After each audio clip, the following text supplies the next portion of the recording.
मैं यहाँ ये भी बिल्कुल स्पष्ट कर दूं कि ये सिर्फ किसानों से संबंधित कानून नहीं है, ये देश की 80% आबादी से रिलेटेड कानून है।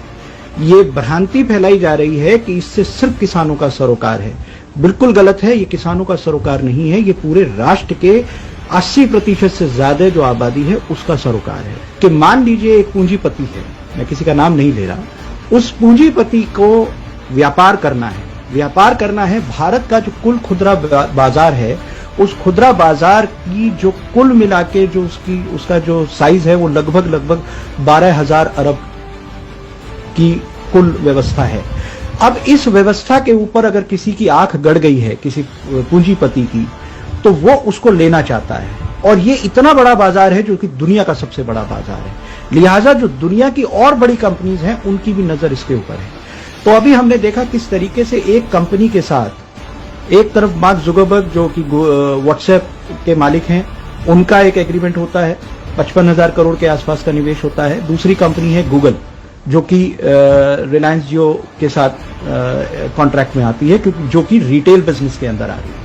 अब रिटेल बिजनेस का जो 12,000 अरब का जो व्यापार है, इसमें जब उनको आना है तो कुछ मुश्किलें उनके सामने हैं, प्रैक्टिकल मुश्किलें सामने।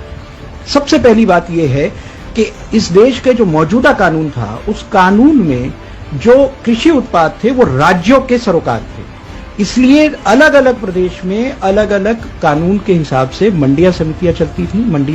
मंडी में ही खेती किसानी के उत्पाद कोई दूसरा आदमी खरीद सकता था। यहां मैं स्पष्ट कर दूं कि किसानों को अपनी उपज बेचने से कहीं कोई रोक टोक नहीं थी।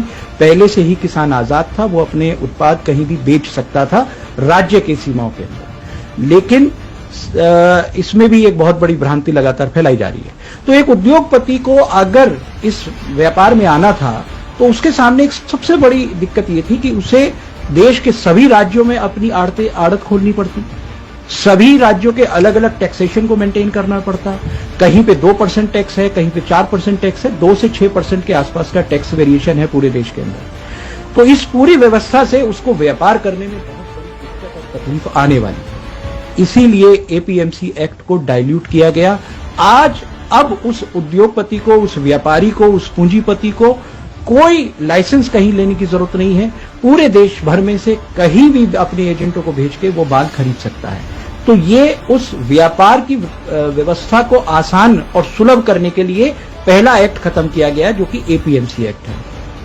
अब जब उस व्यापारी ने माल खरीदना शुरू किया, तो जब उसने माल खरीदा है तो अब उसकी जो दूसरी दिक्कत है वो ये है कि मान लीजिए वो एक सीमा से अधिक माल का स्टोरेज करता है, क्योंकि जब माल पूरे देश में खरीदेगा तो स्टोरेज कैपेसिटी बढ़ेगी।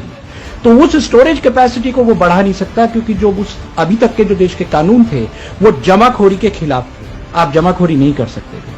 तो ऐसे में उसको एक सुविधा चाहिए थी सरकार से कि जहां उसके ऊपर ये बंदिश ही ना हो कि वो चाहे जितना माल स्टोरेज कर सके, चाहे जितनी माल की कैपेसिटी अपने यहां वो रख सके। इसी सुविधा को उद्योगपति को देने के लिए, उस पूंजीपति को देने के लिए दूसरा अध्यादेश आया है, जिस अध्यादेश में अब उनके ऊपर से ये लिमिटेशन हटा दी गई है। ये जो एक उनके ऊपर जो एक सीमा लगा दी गई थी कि इस सीमा से अधिक आप माल स्टोर नहीं कर सकते, उस माल के स्टोरेज को खत्म कर दिया गया है। जो हम देखते हैं कि एसेंशियल कमोडिटी एक्ट को जो इस तरीके से खत्म किया है, जो कि दूसरा अध्यादेश है।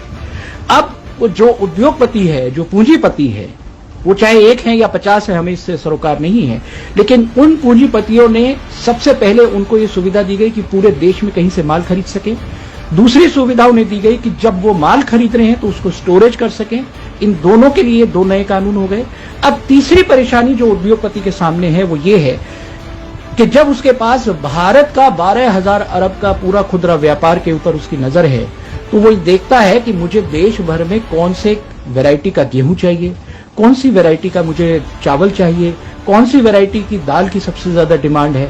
आज की स्थिति में जो भारत का आम किसान है वो अपनी मर्जी के मुताबिक अपने यहाँ अपनी क्षेत्रीय आधार पर अपनी फसलों को उगाता है।